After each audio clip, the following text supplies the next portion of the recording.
നമ്മൾ ഭൂരിഭാഗം പേരും ഇടയ്ക്കെങ്കിലും തിയേറ്ററിൽ പോയി സിനിമ കാണുന്നവരാണ്. എന്നാൽ ഈ തിയേറ്ററിൽ വരുന്ന മൊത്തം പ്രേക്ഷകരുടെ എത്ര ശതമാനമാണ് സ്ത്രീകളെന്ന് നിങ്ങൾക്കറിയാമോ? 2023 ഓർമാക്സ് മീഡിയയുടെ റിപ്പോർട്ട് അനുസരിച്ച് ഇന്ത്യയിൽ സിനിമ കാണാൻ വരുന്നവരിൽ ഏകദേശം 53% സ്ത്രീകളാണ്. അതായത് ഇന്ന് സ്ത്രീകൾക്ക് ധൈര്യമായി തിയേറ്ററിൽ പോയി സിനിമ കാണാം, പ്രത്യേകിച്ച് നമ്മുടെ കേരളത്തിൽ. എന്നാൽ ഒരു കാലത്ത് അതിന് കഴിയുമായിരുന്നില്ല എന്ന് പറഞ്ഞാൽ നിങ്ങൾ വിശ്വസിക്കുമോ? വിശ്വസിച്ചേ പറ്റൂ. കാരണം അതാണ് ശരിക്കുമുള്ള ചരിത്രം. കേരളത്തിൽ സ്ത്രീകൾക്ക് സിനിമ കാണാൻ വിലക്കുണ്ടായിരുന്ന ഒരു കാലത്തെപ്പറ്റിയും അതിന് മാറ്റം വരുത്താൻ ഇറങ്ങിത്തിരിച്ച ഒരു വീരപുരുഷനും അതിനുവേണ്ടി മരിച്ച ഒരു സ്ത്രീയെയും കുറിച്ചുള്ള കഥയാണ് ഇന്നത്തെ നമ്മുടെ കേട്ടറിവ്.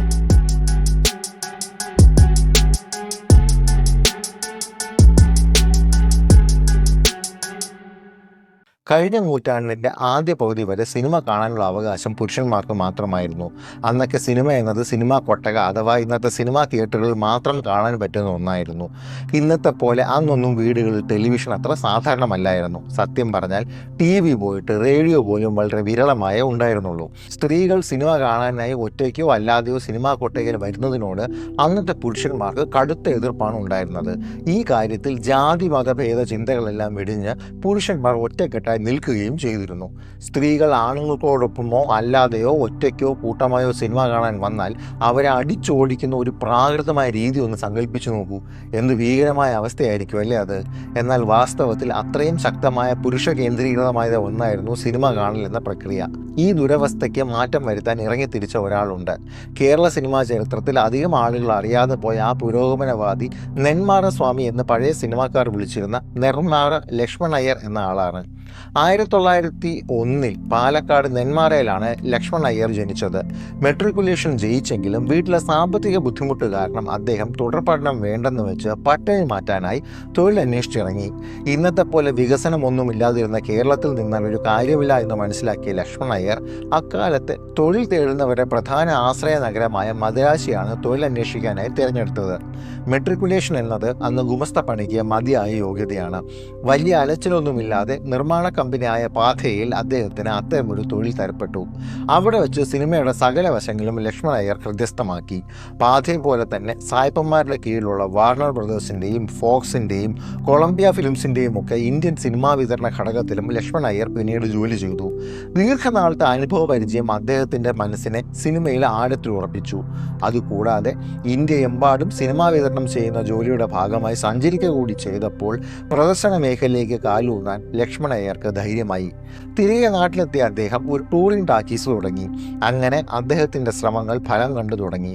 പാലക്കാടൻ മണ്ണിൽ സിനിമയ്ക്ക് വൻപിച്ച രീതിയിലുള്ള സ്വീകരണം ലഭിക്കുകയും ചെയ്തു. നേരെ ആഹാരത്തിന് പോലും ആളുകളുടെ കയ്യിൽ വകയില്ലാതിരുന്ന ആ കാലത്ത് ലക്ഷ്മൺ അയ്യരുടെ സിനിമാ ബിസിനസ് രീതി വളരെ രസകരമായ ഒന്നായിരുന്നു. ഓരോ കൊയ്ത്തുകാലം കഴിയുമ്പോഴും ബോംബെയിൽ പോയി ഹിന്ദി ഇംഗ്ലീഷ് സിനിമകൾ വാങ്ങിക്കൊണ്ടുവന്ന് സഞ്ചരിക്കുന്ന കൊട്ടകളിൽ പ്രദർശിപ്പിക്കുന്നതായിരുന്നു ലക്ഷ്മൺ അയ്യരുടെ രീതി. ഇതിനുവേണ്ടി നിരവധി പ്രൊജക്ടറുകളും അദ്ദേഹം വാങ്ങി. അങ്ങനെ ഫിലിമും പ്രൊജക്ടറും മറ്റുള്ള ടൂറിംഗ് ടാക്കീസുകൾക്ക് വാടകയ്ക്ക് നൽകുന്ന പതിവും ലക്ഷ്മൺ അയ്യർക്കുണ്ടായിരുന്നു. അങ്ങനെ വാടകയ്ക്ക് നൽകുന്ന ഫിലിമിൻ്റെയും പ്രൊജക്ടറിൻ്റെയും കൂട്ടത്തിൽ തൻ്റെ ഒരു ശിങ്കിടിയെ കൂടി അദ്ദേഹം അയക്കും. മറ്റുള്ള ടൂറിംഗ് ടാക്കീസുകൾക്ക് എഴുതുന്ന സ്വന്തം കത്തിൽ അയാളെ ലക്ഷ്മൺ അയ്യർ പരിചയപ്പെടുത്തിയിരുന്നത് എൻ്റെ ഫിലിമിൻ്റെ റെപ്രസെൻറ്റേറ്റീവ് എന്നായിരുന്നു. പിന്നീട് ഫിലിം റെപ്രസെൻറ്റേറ്റീവ് എന്ന പ്രയോഗം മലയാള സിനിമയിൽ ഉണ്ടാകുന്നതിന് കാരണം അദ്ദേഹത്തിൻ്റെ എഴുത്തുകളാണ് എന്നതാണ് രസകരമായ മറ്റൊരു കാര്യം. കൊച്ചിയും ആലപ്പുഴയും ലക്ഷ്മൺ അയ്യർക്ക് ഇഷ്ടയിടങ്ങളായിരുന്നു. ഈ രണ്ട് സ്ഥലങ്ങളും കഴിഞ്ഞാൽ അദ്ദേഹം പണം വാരിയിരുന്നത് റാന്നിയിൽ നിന്നാണെന്ന് അദ്ദേഹത്തിൻ്റെ മകൻ ബാലകൃഷ്ണൻ പറയുന്നുണ്ട്. അപ്പോഴൊക്കെ സ്ത്രീകൾ ഒറ്റയ്ക്കോ കൂട്ടമായോ വന്നാൽ തുണിക്കൂടാരത്തിന് പുറത്തു വെച്ച് തന്നെ ആ നാട്ടിലെ ആളുകൾ ആട്ടി ഓടിക്കുമായിരുന്നു. അങ്ങനെ 1940 ആയപ്പോഴേക്കും നാടെങ്ങും സ്ഥിരം തിയേറ്ററുകളായി. ആ സമയം കൊണ്ട് സഞ്ചരിക്കുന്ന പ്രദർശനശാല ബിസിനസ് വിട്ട ലക്ഷ്മൺ അയ്യർ നെന്മാറയിൽ ഒരു കൊട്ടക വാടകയ്ക്കെടുത്ത് പ്രദർശനം ആരംഭിച്ചു. സൗദാംബിക എന്ന ആ കൊട്ടക ഇന്നില്ല. ഒരു ചെട്ടിയാർ കുടുംബത്തിൻ്റെതായിരുന്ന ആ കൊട്ടക അദ്ദേഹം കാലത്തിനൊത്ത് പുതുക്കി. എന്നിട്ടും അവിടെയുള്ള പുരുഷ സമൂഹം സിനിമ കാണാൻ സ്ത്രീകളെ സമ്മതിച്ചിരുന്നില്ല. എന്നാൽ ഒരു ദിവസം നെന്മാറക്കാരിയായ ഒരു യുവതി രണ്ടും കൽപ്പിച്ച് സിനിമ കാണാൻ ലക്ഷ്മൺ അയ്യർ നടത്തിയിരുന്ന ആ തിയേറ്ററിൽ വന്നു. പതിവ് പോലെ ജാതിമത ചിന്തകൾ വെടിഞ്ഞ് പുരുഷന്മാർ ഒറ്റക്കെട്ടായി കൂക്കുവിളി തുടങ്ങി. എന്നാൽ അതെല്ലാം മുൻകൂട്ടി കണ്ടിരുന്ന അവർ അതൊന്നും വകവയ്ക്കാതെ കൊട്ടകയ്ക്കകത്തേക്ക് കയറിയിരുന്നു. കൂക്കുവിളികളും തെറിവിളികളും കൊട്ടകയ്ക്കകത്തായി. ലക്ഷ്മൺ അയ്യർ ലഹളക്കാരെ ശാന്തരാക്കാൻ തന്നെ കൊണ്ടാവുന്നതുപോലെ ശ്രമിച്ചെങ്കിലും അതിന് സാധിച്ചില്ല. സിനിമ തുടങ്ങിയാൽ ബഹളം ശമിച്ചേക്കുമെന്ന പ്രതീക്ഷയിൽ അദ്ദേഹം പ്രൊജക്ടർ പ്രവർത്തിപ്പിച്ചു തുടങ്ങി.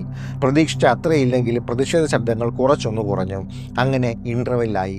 പലരും പ്രാഥമിക ആവശ്യത്തിനും മറ്റുമായി പുറത്തേക്ക് പോയി. ഒപ്പം അവളും പോയി. സിനിമ വീണ്ടും തുടങ്ങി. പക്ഷെ ആ യുവതി മാത്രം തിരികെ വന്നില്ല. അടുത്ത ദിവസം രാവിലെ കൊട്ടകയിൽ നിന്ന് വലിയ ദൂരത്തിലല്ലാത്ത ഒരു കുറ്റിക്കാട്ടിൽ ചോരയിൽ കുതിർന്ന നിലയിൽ ആ യുവതിയുടെ മൃതദേഹം കണ്ടെത്തി. ഈ സംഭവം ലക്ഷ്മൺ അയ്യരെ വല്ലാതെ തകർത്തു. എന്ത് വില കൊടുത്തും സ്ത്രീകൾക്ക് സിനിമ വന്ന് കാണാനുള്ള അവസ്ഥ സംജാതമാക്കാൻ അദ്ദേഹം ഉറച്ച തീരുമാനമെടുത്തു. മലബാറിലെ സ്ഥിരം പ്രദർശനശാല ഉടമകളെ അദ്ദേഹം ഇതിനായി നിർബന്ധിച്ചു. പുരുഷ പ്രതികരണം ഭയന്ന് അവർക്കെല്ലാം ആദ്യം മടിയായിരുന്നെങ്കിലും മിക്കവരെയും തൻ്റെ വഴിക്ക് കൊണ്ടുവരുന്നതിൽ ലക്ഷ്മൺ അയ്യർ വിജയിച്ചു. സ്ത്രീകൾക്ക് പ്രാഥമിക ആവശ്യങ്ങൾക്ക് പ്രത്യേകം സൗകര്യങ്ങൾ ഉണ്ടാക്കിയെടുക്കുന്നതിൽ വരെ അദ്ദേഹത്തിൻ്റെ ശ്രമങ്ങൾ ഫലം കണ്ടു. പ്രദർശനശാലകളുടെ വരുമാനത്തെ വർദ്ധിപ്പിച്ച ഈ പരിഷ്കാരങ്ങളിൽ ബാക്കിയുള്ള തിയേറ്റർ ഉടമകളും താമസിയാതെ ആകൃഷ്ടരായി. എന്നാൽ കാലത്തിൻ്റെ ഒഴുക്കിൽ എല്ലാവരും സ്ത്രീകൾക്ക് കൊട്ടകകളിൽ കയറാൻ രക്തസാക്ഷിത്വം വരിക്കേണ്ടി വന്ന ആ നെന്മാറക്കാരിയമായിരുന്നു. ആരായിരുന്നു അവർ എന്ന് ഇന്നും ആർക്കും അറിയില്ല. ആകെ അവശേഷിക്കുന്നത് ലക്ഷ്മണയ്യർ എന്ന നെന്മാറ സ്വാമിയുടെ പ്രവർത്തനങ്ങളുടെ നേരിയ ഓർമ്മ മാത്രമാണ്. ഈ വീഡിയോ നിങ്ങൾക്ക് ഇഷ്ടപ്പെട്ടെങ്കിൽ ലൈക്ക് ചെയ്യുക, നിങ്ങളുടെ അഭിപ്രായങ്ങൾ കമൻറ്റ് ചെയ്യുക. ഇത്തരത്തിലുള്ള കൂടുതൽ വീഡിയോകൾക്കായി കേട്ടറിവ് എന്ന നമ്മുടെ ചാനൽ സബ്സ്ക്രൈബ് ചെയ്യുന്നത് പരിഗണിക്കുക.